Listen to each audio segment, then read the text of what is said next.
I am thrilled to be with you today to talk about some best practices around employer engagement and effective job development. And there are foundational aspects that we'll talk about that lead to us getting to an effective point in the process of negotiating jobs that lead to quality outcomes for individuals with disabilities. I'm Nancy Brooks Lane. I'm a senior consultant with Griffin Hammes and Associates. So let's get started. Before we get into the work around employer engagement, I want to ground us in some best practices tenets. And we know that there are certain aspects based on much research about what creates a quality life. And that's universal to all of us. We want to be involved and included in our community. We also want to have control over our lives so that we make decisions that we feel are best for us. Valued community roles in employment are critical to a meaningful life. Also, being able to continue to learn and to become as independent as we can as we have a quality life. We want meaningful activities and personal relationships. Those are all critical to all individuals as we strive to have the best life we can have. The other piece that ties into the work that we'll be talking about later today is the 21st century workplace. The shift in the way that businesses are operating is very much consistent with the best practices that we utilize in helping individuals with disabilities achieve a working life. Job sharing, creation, carving, flexible work hours, the impact of technology, and a results-based or outcome-based work environment are no longer esoteric structures in business models. And that's the basis of best practices for individuals with disabilities. The other key piece regarding the changing world of work and the workforce is that millennials are now the largest generation in the workforce, and they have been very responsible for promoting and supporting a workplace that has flexibility and that work structures have a social mission. Of the millennials working, over 28% are in management positions. So we're going to come back to this a little bit later as I actually share with you a video of an informational interview I did with a young business owner that gets at these points. So to be able to do this work, staff really have to shift to be very present in the community and to act as community builders from a person-centered planning approach for each job seeker that they're working with.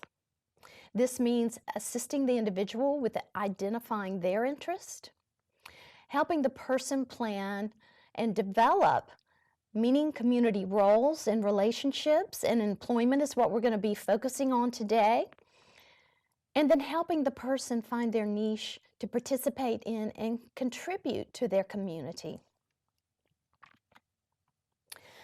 So to be able to create those community-based outcomes that are person-centered, we have to focus on social engagement. And that means social involvement and social participation in one's community. Many times in the past, to achieve what folks identified as social inclusion, individuals may be present in environments in the community, but there was no engagement. There was no connecting and bridging that individual in natural relationships with individuals that they may have a common interest in. So social capital is critical. That's what comes from social engagement. And it's investment in social relationships and the value of these relationships to do the things for each other. So that it's I do for you and you do for me, because we have this bond of trust. We have this bond of wanting to help one another. In the book Better Together by Robert Putnam, the positive effect of social capital, which is meaning people in relationships, that those connections enable us to reach goals that would not have been possible on an individual basis or working in isolation. And that's critical. So we build these relationships and partnerships, and we capitalize on them as we begin to develop possible community inclusion for individuals with disabilities through employment, and also in those ways that we spend time in our community when we're not working.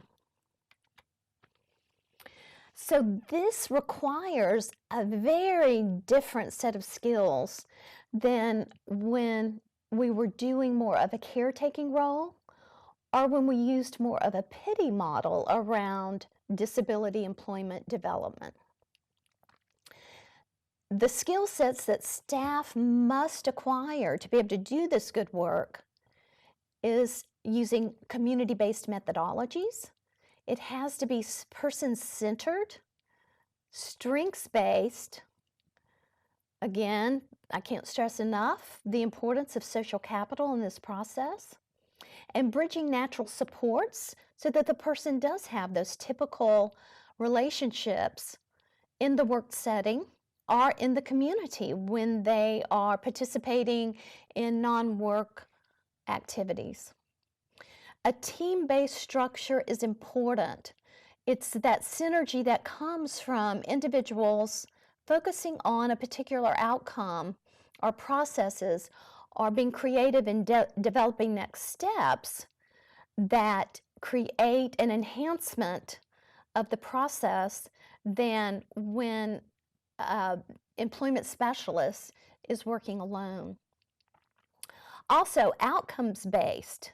There has to be movement from the actions we take to get closer and closer to the individual having a working life. And then we want to support staff to be accountable. In the role of leadership, we have got to be supportive of staff, holding them accountable and supporting them to be accountable. So I mentioned the pity model of job development, which is so disrespectful and never resulted in good outcomes because it was not taking into consideration or respecting the talents and the gifts that the job seeker can bring to make a business better. Nor was it taking into consideration the fact that business owners are going to hire those who can make their business better, more effective, more efficient. So the economic development model has to do with, first of all, a presence in the community so that we can make connections with businesses and explore and understand the needs of the specific business. We also talk about job negotiation, and that when we are negotiating specific tasks or jobs, that it's a good match for the job seeker and the employer. We utilize social capital in our community connections, and this may include competitive wage jobs.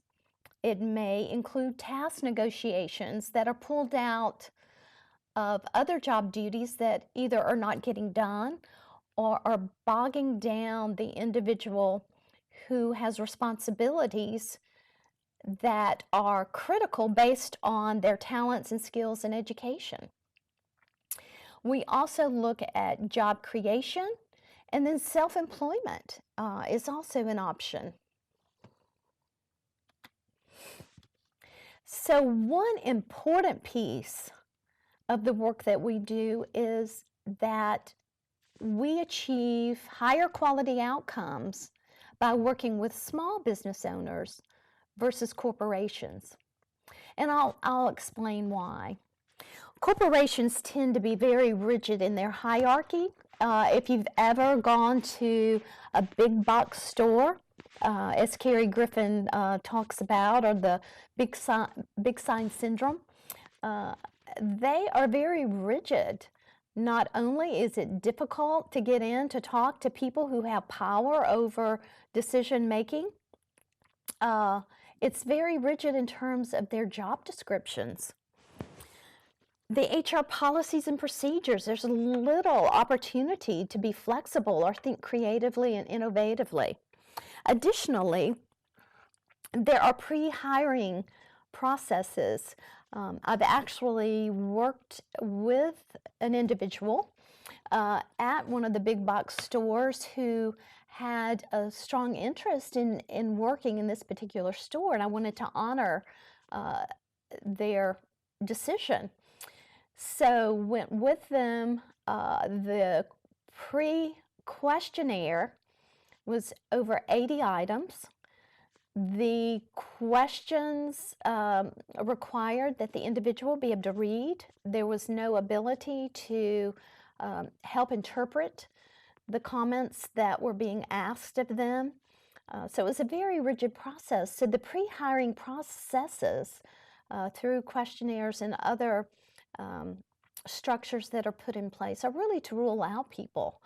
So the time that I have experienced exploring corporate positions based on a job seeker's interest and preferences for a particular business has never resulted in a customized outcome. Through small businesses, they are in control of the decision making. They are more accessible. They're not so much driven by policies and procedures around HR and hiring. They can be very flexible and creative. And generally, they have an interest in the community and want the community to thrive, because if the community is not thriving, then their small business is not going to thrive either.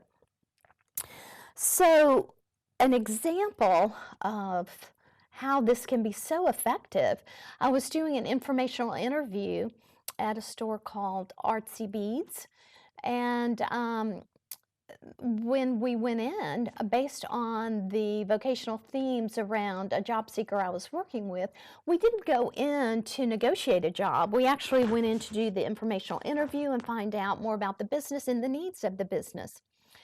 Well, as we began talking, she had this very pressing need. And as she described it, we realized this was a great match for what we were looking for the particular job seeker. So we were able to customize a job on the spot based on the flexibility, the accommodation needs of the job seeker who we were working with. And you would never be able to get to that point through a corporate setup. So the small businesses are where we have found the ability to achieve very innovative, creative, outcome-based matches that fit both the job seeker and the talent, skills, preferences, and accommodation needs that fit with the business owner and the culture of the business. So generally speaking, small business owners are open to new approaches and ideas and can quickly commit to what would work with their business or areas that might need compromise. And they also tend to have vision and passion. That's how they got into wanting to own their own business. So now we're going to move into the next step tied to developing innovative ways to engage with employers. So informational interviews are a customized employment technique, and it increases the employer engagement to be able to produce greater outcomes that are a good match for the job seeker and the needs of the employer. It's a very powerful process that not only builds bonds of trust between business owners and the work that we do, but also creates these beautiful outcomes that meet the needs of both the job seeker and the business owner so that it's a good match. So there are several key points that I want to run through. First of all, informational interviews need to be arranged with someone who has the authority to think through creativity and innovative approaches. So that would be the manager, the owner, another key person in the organization. The focus is on the business. So we want to explore the current needs of the business. We want to match the business needs with the skills of the job seeker. And we have to have the ability to be creative and recognize opportunities for customized jobs, resource ownership, and business within a business. So we're going to run through the questions that get to the points that lead to quality outcomes. So one is, what are you most proud of regarding your business? When I was working with a particular business, they spoke about that they have created this family culture, and they have a very low turnover rate. So that can be critical with many of the individuals that we work with, that there is this support that comes along when you think about your employees as being somewhat like family. So for someone who needed that support, that would be a great example of one of the components we would look for that particular job seeker. And not every job seeker we work with wants that. Some individuals prefer more of an isolation structure where they can work alone. So that would not be a good match for that individual. But for individuals who thrive on the social components and the connectedness and relationships in a business, that is a perfect example of what we would look for. Another question is, what are the stressors that are currently part of what you are dealing with in your business? And the example I point out, and there are many that I could, but I wanted to point out this one because sometimes we don't think about this. So marketing using social media and technology. For individuals that did not grow up in the age of technology, this can be a struggle.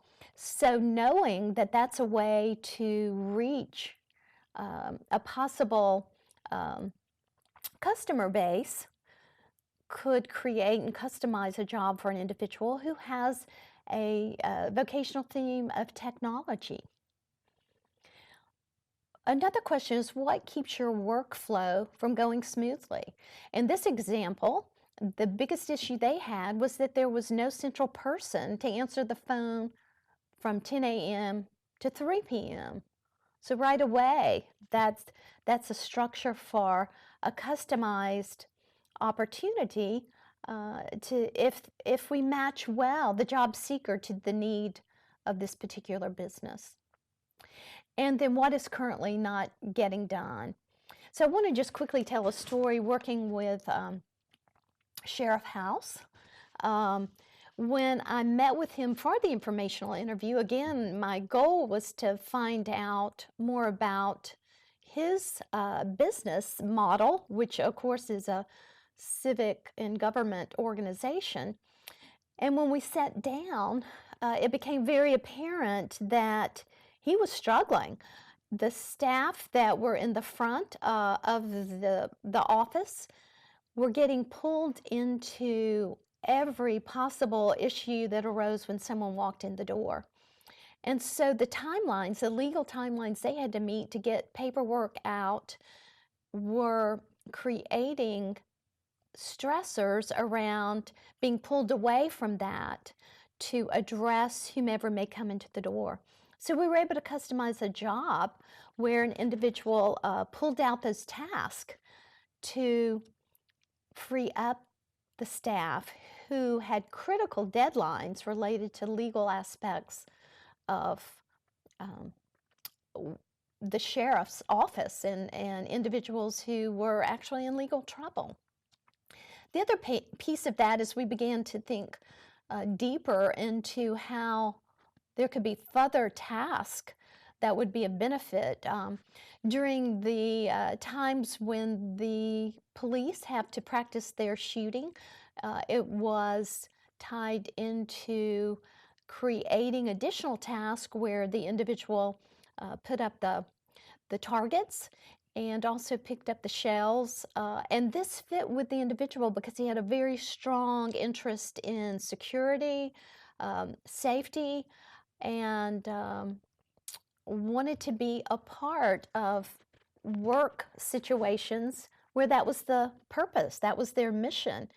And so it met the needs of Sheriff House, and he was really in a critical place around the morale of staff and a turnover rate. And also was a proponent of community policing. So he had a great model of being present in the community, not just during times of illegal activity, but also wanting to build community around a presence that's positive. So that fit well with the job seeker. So these are two of my favorite questions to ask when I'm doing informational interviews because it gets at opportunities where we can meet the needs of the business in a bigger way than just the problem areas. So we ask what needs and expansion goals that the business has. Again, we never go in asking, are you hiring? This is not about that. This is about getting to know the business owner and their needs. So two of the most powerful questions you can ask are what product or service do you currently not provide that you would like to provide, and what are the resources needed to do this? So a quick example is a business, Bumper to Bumper, car fix-it shop. And when we talked about a service they would like to expand into, they mentioned that as customers come in to pick up their cars, they asked, why don't you open a car detailing and car washing component so that when we pick it up, it's, you know, been cleaned and in is good shape. And so we were able to negotiate a business within a business is how we started out for an individual whose vocational theme had to do with the area of transportation, specifically vehicles and detailing and washing the vehicles. So it was a perfect match for the needs of the business in terms of what they had already been thinking about to enhance and create a service to meet their customer needs, and the individual who we had been working with who also had that goal. And it was based on us wanting to connect with businesses that had that automobile mission, you know, something to do with cars. And we just happened to be there at the right place at the right time when this idea was forming around the strategic planning of the business. So that's why later on you'll see you've got to weekly schedule time to get out in the community and talk to business owners, because a lot of time it's timing. It's that you are present at a point in time when what's going on in the strategic planning for a business fits with what you are thinking about as you're working with job seekers. So the questions, again, I can't stress this enough. Ask during the informational interview, focus only and solely on the business and the business needs. So additional questions are, how are you making innovation to your business? Who is leading the charge of innovation and improvement? And what are the biggest barriers to growing your business? Before we even begin to schedule time to complete an informational interview with a business, we have to do research. We can't just go in not knowing any more about the business. That's such a disrespectful way of doing this work. It doesn't consider the fact that this business owner has taken time to speak with you. So to show that we are doing things differently, we research the business. We Google using search engines. We use the websites of the business. And we also find out as much as we can around the history of the company, the culture of the company, the dress code, community involvement, products and services that they provide, and any recognition and awards that they've achieved, because that shows that we are above and beyond the old way of doing job development, where we just walked into a business, maybe knew very little about it, and asked, are you hiring? This is a much more sophisticated, rich process that is actually so much more fun. So I wanted to just review a business website. Rural Sourcing, which is a company I'm going to be meeting with in a couple of weeks, and I've already begun my research around the company. And I also knew of this company through a personal connection. So I've used Social Capital, and I'm in the process of researching the company. So I'd like for you, if you have your smartphone or a computer, to go to the website, because we're going to highlight just how much rich information you can find out about a company. And some companies don't have websites. So just know this is an example of kind of the best set of circumstances of a business that provides on-site, on their website, rich information that you can become an expert in the company before you even step in the door for the informational interview. So it's all about rural sourcing, and so they are a business who helps connect needs of companies with ways of outsourcing in a domestic situation, not outsourcing outside of the country, and bridging the gap between the needs of domestic businesses and rural sourcing, which is based in Atlanta. So you see the website up there, ruralsource.com. So if you will go to that, we're just going to review how we look at business websites to prepare ourselves. So first of all, you will find recent press releases, and they've won tons of awards. Named one of the 5,000 list of fastest growing countries, named one of Georgia's best places to work, receives the 2016 Flying 40 Award. I don't know what that is. So before now, and when I meet with them in 2 weeks, I will have looked up what that is.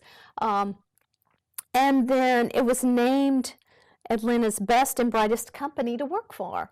So those are all impressive bits of information that you need to find a point in your informational interview to comment on. Again, that impresses when folks know you know who they are and you don't just walk off the street and not indicate you've done your research.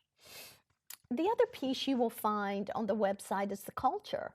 So if in reviewing the culture it did not fit with the job seeker I have in mind that might be a good fit for this company, I would not pursue it. But look at these key words: a fun place to work,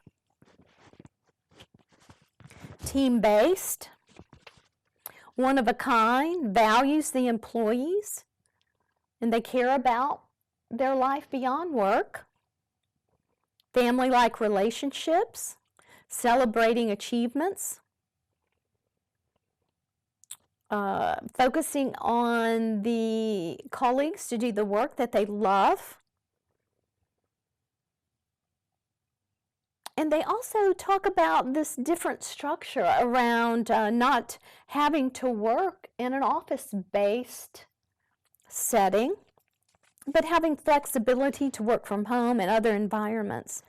So again, that is so tied into the 21st century work culture that has changed, or the workplace. The training piece. So here they have invested in personal and professional skill development, cross-training. And the piece that I love is that every colleague has a mentor and manager who helps guide them along their training and growth path. That's natural supports. That's what we all look for in the jobs where we work. It's not specific to someone who has a disability. But right now, from this bit of information, we know that that natural support piece fits perfectly with their business model.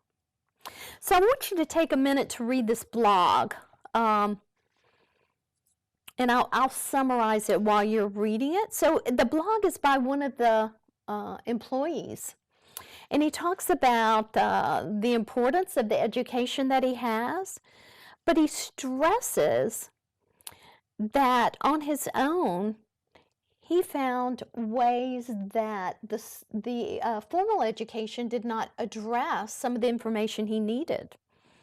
So he goes into those skills where he on his own began to develop the knowledge base he needed that he didn't get through a formal education. And under the second bullet, it talks about, I encourage those to take the opportunity to be open to beyond what they hear in lectures and labs, and to continue to learn outside the classroom. That is critical because it shows life experience, the passion that someone has in a vocational theme are highlighted as equally as important. So that's a flexible aspect to this company too, that lived experience based on your passion and interest is critical to the growth and development of the employees. So I want you to take a minute and look at that and think about what in there you would highlight that you think might open a door for some of the folks with whom we work who might be a good match for this.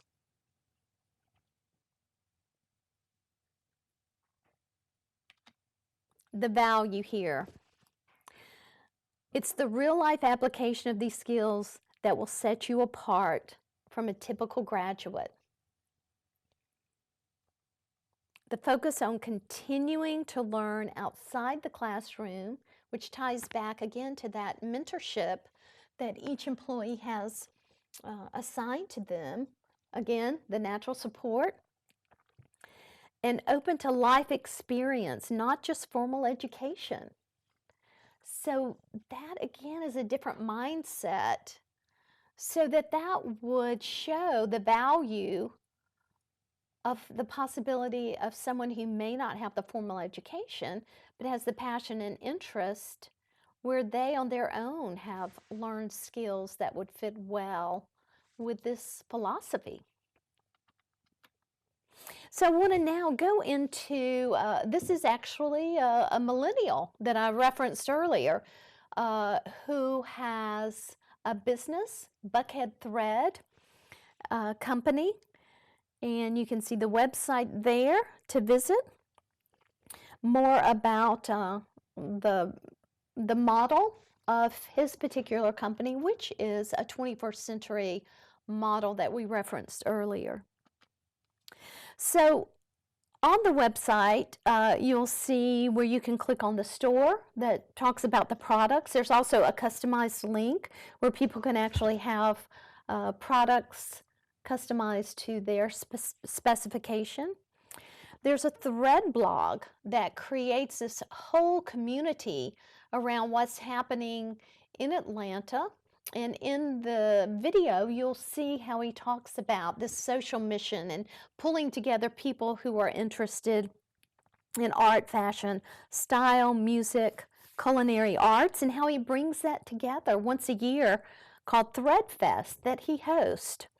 The beauty of it, he's developed such social capital that many businesses will donate food, drink, a variety of opportunities to lower those costs, such as space to host the festival. And it's all because he's done this hard work of developing social capital. And then the Buck Club. This is a way that people can join his listserv, and he sends out coupons, free giveaways, access to gear, and also information about the Atlanta lifestyle that fits with the culture of this business. So it is a clothing business, as you'll see that they are moving into expansion. And I think you will see that Nick really has a vision, a model. You'll talk about the components of how he thinks about the mission, and it's a pretty powerful interview. Before we move there, I also want to point out that he offers an internship so that individuals who have an interest in this area of his vision mission, which you'll learn through the video, so I won't repeat it, can come intern. And he offers paid internships, so it helps folks build their resume and get experience in the area. So again, Nick's giving back in a way that is beyond just thinking of his business as a profit center. So I'm going to play the video now, and we'll talk a little bit more afterward. Hey guys, welcome to Buckhead Thread. Nick, thank you so much for taking the time in your busy day to meet with me. As I had shared, part of my role in my work is to get to know businesses and find out what their business needs are. And the best way that I can do that is to spend time getting to know businesses. So one thing that I absolutely am impressed with and that immediately I found engaging was how you bring in this sense of community around the products that you sell that are part of your business. So could you tell me a little bit about that? Was that part of your strategic planning, or was it more of an organic development as you got further and further in your business and interacted with your customer base? Well, it was pretty much organic. When I started my business, most of my business came from word of mouth and people I met, just hanging out in different places, going to different events. And we've been able to serve a lot of our community just by talking to people. So the energy, the enthusiasm, the passion that is part of why you are doing the work you're doing probably resonated with the folks that you are connecting with. I'd love for you to share more about that. Let's see, we'll start with the Thread. The Thread is our blog where we keep people who visit our website up to date on all our big events and do recaps of all our big events to keep them up to date on what's coming up and all the different things we're doing, and it gives them a place to get involved and check it out. Does everyone have a part in that, or do you head that up? Well, Sometimes it's me, or we also have other contributors whoever's involved in the particular event. I like to allow other people's perspectives rather than just mine reflected on the blog. So we give other people opportunities to write an article about an event or whatever we have coming up.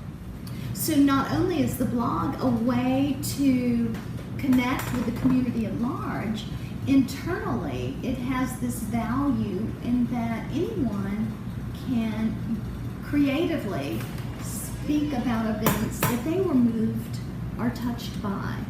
So that becomes a communal function of the business as well. Definitely, yes. The Thread Fest, I absolutely was intrigued by, and I think that is such a sophisticated way for you to market and again continue to bring the community together in fun ways around your business mission and vision. Right. Yeah, the Thread Fest, that's our festival we have coming up in 2017, where we will incorporate art, fashion, style, music in one event. What cued me that your business is a progressive business based on a different way of thinking about the 21st century workplace is that you speak of artisans that have focused in on a particular aspect of the components of what make the Thread Fest the Thread Fest.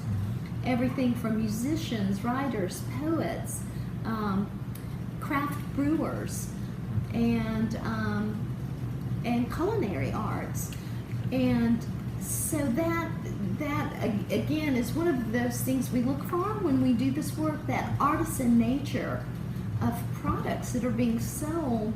The Buck Club is another way we engage with our community. It's lists that they sign up to be a part of, where we get their email and we can reach out to them instead of them having to come to our website. So we would like to engage with our customers and bring them our Atlanta lifestyle products. Nick, what would you say you're most proud of with Buckhead Thread? Well, what I'm most proud of with Buckhead Thread is the company itself. I'm proud to be here because owning your own business can be difficult, and there's good times and bad, and I'm just proud to have made it through all the obstacles, and we're here today. So for many business owners, they always have to go through this initial testing period to see if they have what it takes to weather those difficult times, as well as to be able to celebrate those good times. And I think the term resilience really fits with what you're talking about. And for folks who are successful in small businesses, do have to have that resilience to be able to push forward and keep the business going. Definitely. There are going to be good times and bad times, and or hard times, and the hard times are really what will make the company.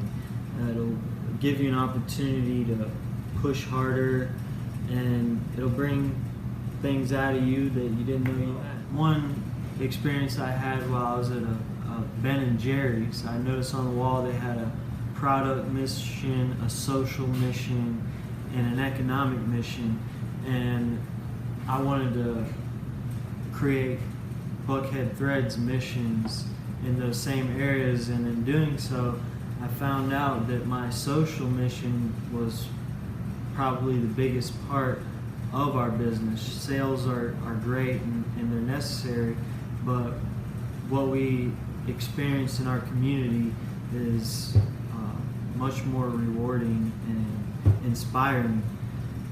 So our social mission, to inspire the people, create new perspectives, unite everyone under the commonality of love for art, fashion, and style, and music is probably our most impactful area of this business. Nick, what are some of the stressors that you're currently experiencing as the owner of a small business? Well, some of the stresses I have day to day, we have, an abundance of phone calls, emails that I have to respond to, all those type of administrative aspects of business take me away from doing other designs and making sales and doing promo. So, I've kind of have a lot of different directions I get pulled in, so that tends to cause some stress. Part of what might make your workflow go more smoothly would be if you're not getting involved in some of the initial contacts that come into your business, where someone could weed through those and figure out, what are the skill sets, and as the business owner require your attention or input, and those that could be handled at a different level. Would you say that might be an area that would be a benefit? Sure. And often we find that can make a business run more smoothly. Then you're freed up with your creativity to really focus on that product design, product development, product experimentation as well. Yeah, if I had a person who was the right match for a particular task, such as answering phone calls, going through emails, answering emails, other aspects, I could definitely see how it would free me up to tackle some new frontiers for our business and even help us expand into new products and new designs. Just give me more time. That might be a way that we could help you. And part of the way that we're able to do a really good job of matching a potential employee or an applicant for you to interview is to get to know exactly what those tasks are. Would it be possible for, at some point in the future, me to come in and just spend a little time getting to know what those tasks are, what the culture feels like around making sure those are handled the way you would want them handled, to see if we could help address that need? Yeah, that would be great. I'd really appreciate the help. Are there products or services that you would like to grow as part of the mission of your business, that you provide these products or services to the Atlanta community? Yeah, there are a few spaces we'd like to expand into, one being the home goods market, such as bedding, towels, all things made from fabric, and pet clothing. What resource tied to products or services are needed to be able to expand into these areas? Well, we would need probably a few different things, like an embroidery machine, or a machine that prints on other surfaces other than clothing, like on pens or on mugs. Other printing equipment would really help us out. There are some very tangible equipment that could enable Buckhead Threads to grow and expand into these areas, as well as provide an individual who has that interest and the ability to learn those skills to be a part of that expansion that would make your business more profitable and probably more efficient and effective, so you're not tied to having to do every single artisan piece of the products you provide. Nick, how did you decide to add the component of an internship opportunity into the business of Buckhead Thread? We did our internship program as a way to get young people involved because I knew that we do a lot of things that young people are looking to get into, such as screen printing, graphic design, running their own business, and we just use that as an opportunity for us to get some extra help and for them to get hands-on experience. Nick, I hear a couple of possibilities that we could have future conversations around as we work with individuals who are seeking opportunities in this artisan business that you have that might end up being a win-win for everyone. Sure, sounds great. I'd love to talk more about it. So hopefully it became very apparent that this conversation felt different, more productive, some decision making happening on the spot than some of the experiences you've had with corporate businesses. So the point being, look in different places for businesses that might be a good match for the individuals we're working with. Don't just go to the same places. Look for those creative businesses that millennials are a big part of developing self-employment now. So that's the piece that I hope you take away from this regarding the video with Nick. So as we look at how we move forward to be effective in this process, there are certain rules of engagement that are critical to the success, and it takes practice to make these your own and to create a natural flow as you talk to business owners. So first of all, you want to listen more than you speak. The key is listening, not talking. Showing that you're interested, focusing on the person, and then following up with questions that fit based on the conversation, the exchange of information back and forth. Do research. I can't tell you enough how important that is, so that you go in almost as an expert on the business and can have a rich conversation that shows you've done your homework. That's very impressive to folks who are taking time to meet with you. Again, don't engage in monologues, don't dominate the conversation. Make it a natural flow, give and take. And think before you speak.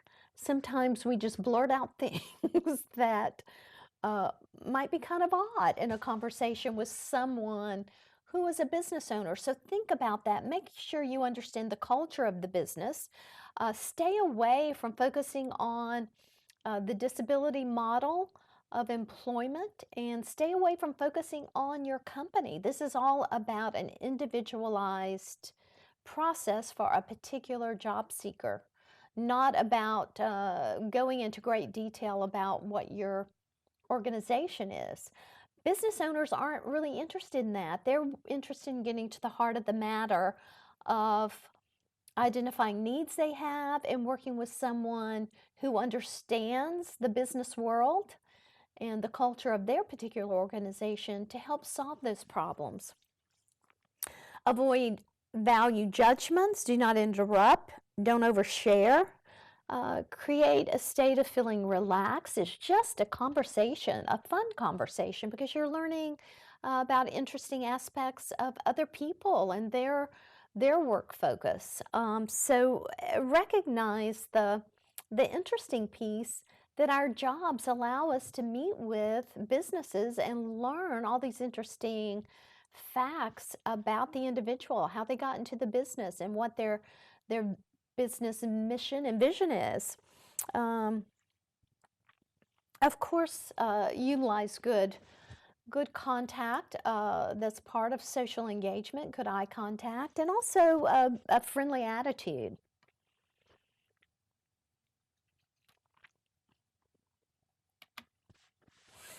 So some tips for improving employer engagement. Spend more time face-to-face with businesses. You can't have a presence in the community where you build bond and trust if you're sitting in an office. Find simple ways to track employer contacts that's not cumbersome. That's so critical because you don't want to make the mistake of not realizing you've already contacted someone. that's not going to be impressive to the business. It's going to look like you're disorganized and that you kind of don't know what you're doing. Decide upon a performance improvement feedback loop with the team that you work with so that you are uh, digging into the details of how the processes you are using are going and ways that they might be improved. The the best structure is a team-based structure. Um, so if there's a tendency for employment specialists to work alone, it's important to form teams around that person and help them think through. As I said, the synergy of people coming together, focusing on a particular uh, topical area, it can be kind of magic. Not to sound too far out there, but that synergy creates information and exchange and decision-making, problem-solving opportunities that go beyond what the person alone can come up with.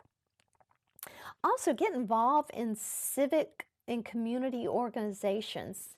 That's how you build that social capital that then leads to opportunities to connect in the world of business. Schedule informational interviews throughout your week. If you don't get it scheduled, it's not going to happen. And that's the important piece of being in the right place at the right time, developing those bonds of trust, and moving forward together in your teams to create those good outcomes. Also, track how things are going for a month as you're beginning to utilize these methods and analyze them with the team with whom you work. Look at how the processes worked, how the processes didn't work, and then look at an improvement step that you can implement in the next week's process of connecting with businesses. Also, set up some scenarios within your company to practice this. Look at different departments in your organization and utilize the informational interview questions as a means of practicing and getting feedback and critique. So that's a very easy, safe way to begin to practice those skills before you actually get out in the community working with business owners.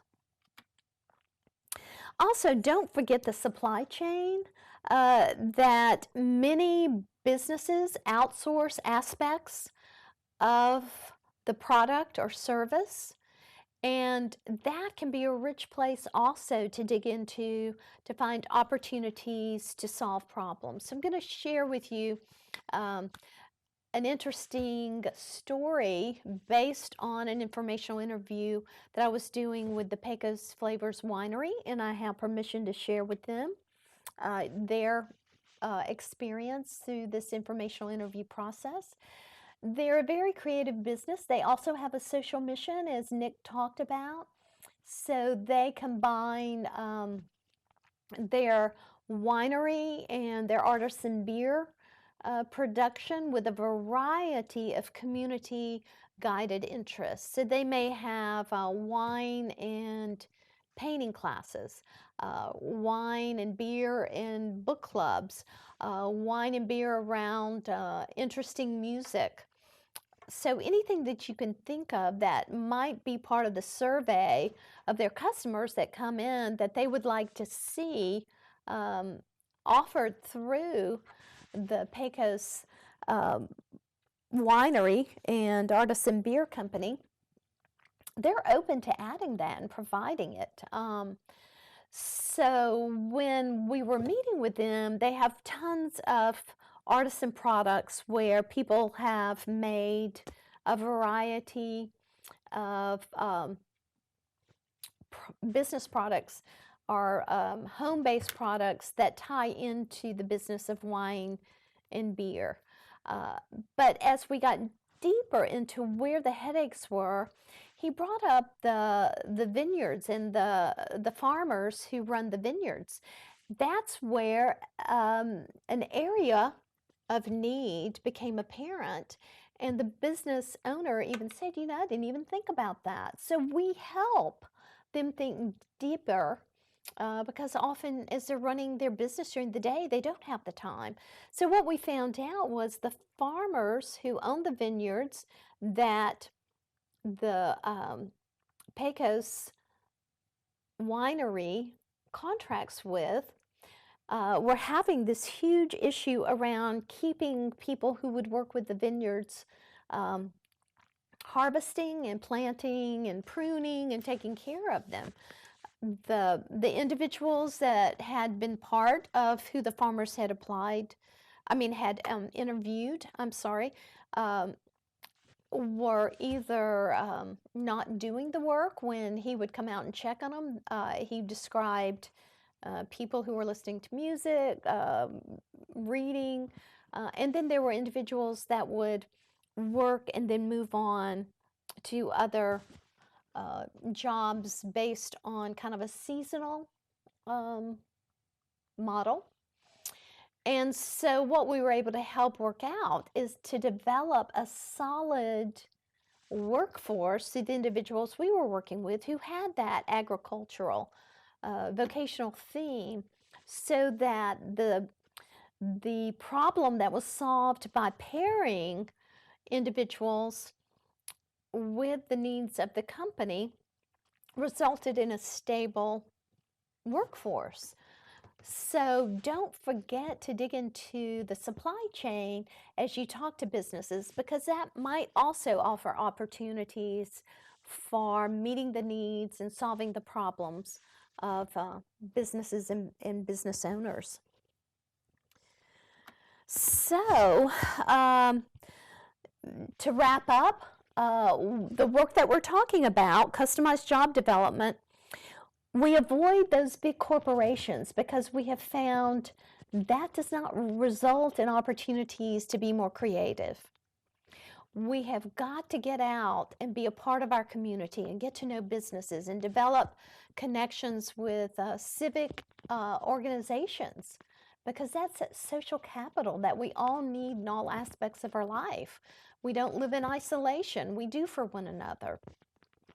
We also think about the work we do as an economic development model, not a pity hiring model.